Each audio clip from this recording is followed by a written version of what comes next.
Yes, so we were in the third density up until about 2012. That's why they kept saying the end of the world was going to be 2012. Then we moved into the fourth density, where we start to move into this place of being compassionate towards other people, moving into this place of love and forgiveness, because that's what the fourth density is about, which is your heart chakra.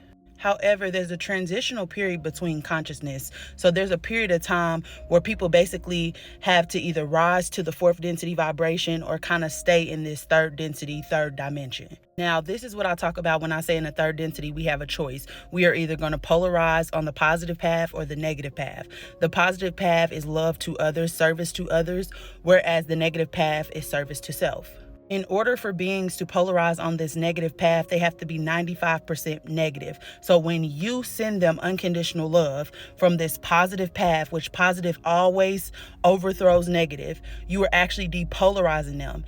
But for them, that's the worst thing you can do, because it takes them 95% of negativity in order for them to polarize on that path of extreme greed, narcissism, etc. So what you want to do in that scenario is actually go into a meditation and visualize them and send them unconditional love, and you have to mean it, kind of like off that saying of everywhere, everything, all at once. See, what people don't understand is that light is actually the physical manifestation of love. And somebody on the last post asked, why can't you just sit in love for yourself? What you have to understand is all of us are a part of the all. We are all the same thing, just experiencing life through different variables. So denying them love is denying your self-love. That's what people mean when they say everybody is a projection of you. So how I think about it when I'm sending something that's trying to attack me love is that they are in a constant state of pain and suffering. Pain and suffering is something that I can relate to. And I think about how I was as a person when I was going through pain and suffering, and I was hateful, I was mean, I only cared about myself, right?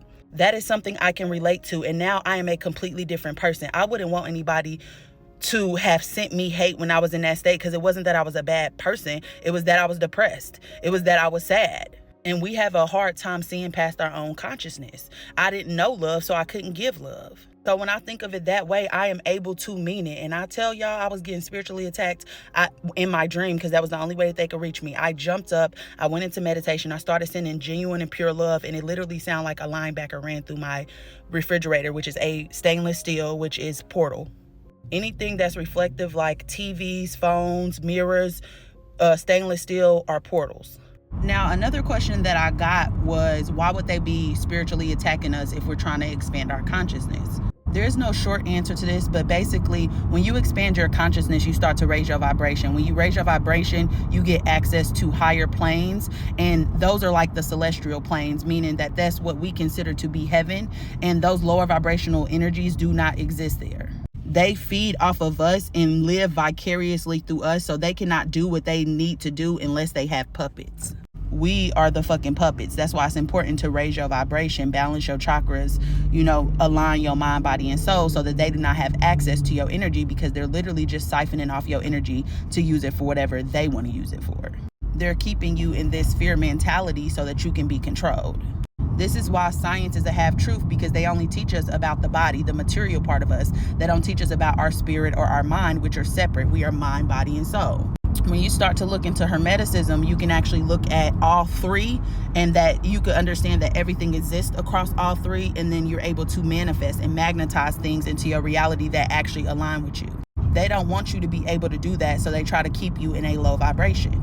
This is why the pharmaceutical industry exists. This is why they put frequencies in our music to disturb our frequency. This is why they do a lot of things. This is also why they don't actually teach us about spirituality, because if we knew spirituality, we would know how to protect ourselves, and then we cannot be controlled. I hope this makes sense.